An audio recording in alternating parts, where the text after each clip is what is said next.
Good morning everyone. I thought I'd do something a little different this time, and due to obviously restricted movements and not everybody is in a position to be able to come and visit for whatever their own personal circumstances are, and I know some of you have been to the office, whether that's more frequently or some time ago, there's been quite a few changes, so not everyone has seen it as it is now, and some of you have never been before either. So I thought I'd give you my first digital virtual tour of Northstar's offices and the journey it's come from the what seems like an eternity ago of when it was based in my spare room.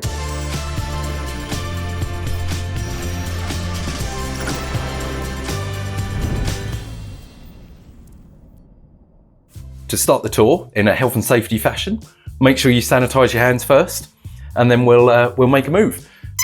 Downstairs here we've got this particular room I used to be based in when we were getting a bit big upstairs, and in that office I'm planning to build a little bit of a recording studio for my vlogs, as now there are more people coming and going in the office. I'm not really ready for an audience when sitting on camera, and I'm absolutely certain, considering where I've been filming the current ones, Dave is going to sit in the corner doing this.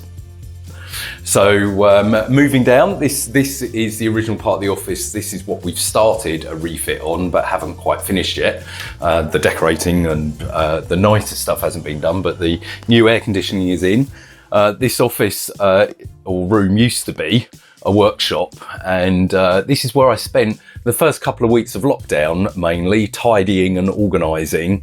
Now everything can be found quickly, although all the team that have been in the office so far have spoke of complete shock that they couldn't recognise the room. So moving on, we've got what I nicknamed the reactor room here. That's where our servers are kept, and in here we've got a kitchen, the first of the two, and including an essential item, I don't understand why people wouldn't have one, is a dishwasher. I hate washing up, and also Fiona will be very pleased to know that we're using the 70-degree setting to make sure that it is kept as clean and virus-free as possible. So coming upstairs, this is the upstairs unit 6, so this is where everyone was crammed in originally, minus Miles and I, but this desk over here is where Helen sits, does her bookkeeping. That desk over there, if I can, behind me here, not quite used to doing it all. That one's Charlie's desk, and we've got another 3 desks in here that are currently vacant for future expansion. I think we've got a part-time administrator coming soon. And this is my office, not as tidy as I'd like it to be, but I've been too busy elsewhere in the building and doing other things. So moving on, this is where it gets nice though. This is our main support department, which you'll recognise from the vlogs as well, but you get to see a bit of a wider angle of it. We've got a total of 8 desks in here, including in the office behind me here. This is Lucas's office, our chief engineer. Most of you will know him at one point or another. Just don't get him on a bad day. He can be a bit grumpy, but he's an incredibly gifted engineer. I'd certainly say the most knowledgeable engineer I've ever worked with. So he's a real asset to the team, just not on a bad day. Moving on, because this is the second recording I've done of this one. The first one went on for a bit. I know that's a shocker. So this side of the building, BNI Central I might add, I've had virtually everyone here who was needed in some kind of service to carry out various services. That door is usually open when there are other people here. The office behind me, or will be an office one day, currently labelled as Cargo Bay 2, that's where all of our Wii kit goes, which is the recycled computer equipment. It goes off to a company who try to make a commodity out of it, so all the drive data is destroyed, and in addition to that they try and sell on computers at a sort of second-hand units, so and what can't be is then recycled. The room next to me is our engineering lab, so this replaced the workshop next door. This is an air-conditioned, environmentally controlled room, so we can safely build I think about 15 computers in there at the same time. Bigger issue is heat, so obviously air conditioning keeps the computer equipment cool, as well as the engineers that are working in there.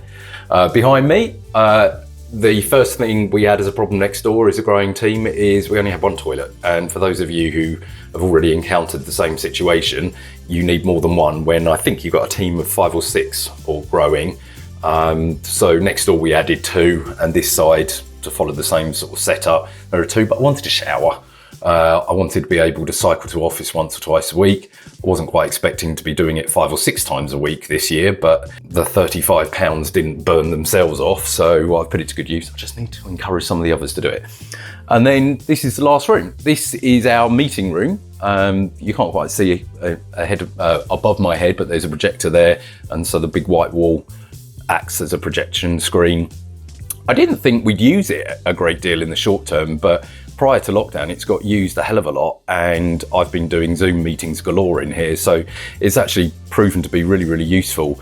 And I'm going to be investing in a sort of mid-market video conferencing system to go in here so that we can hold digital meetings with our clients and prospects without always needing to go there. And there's always a limit to what you can do when perched in front of a laptop. So being able to do it properly in front of a professional video camera, much like the kit I'm using to do this today, but it means that you can fit safely more people in here to be able to attend that meeting. So this sort of ends today's virtual tour and my first tour of the office done on video camera.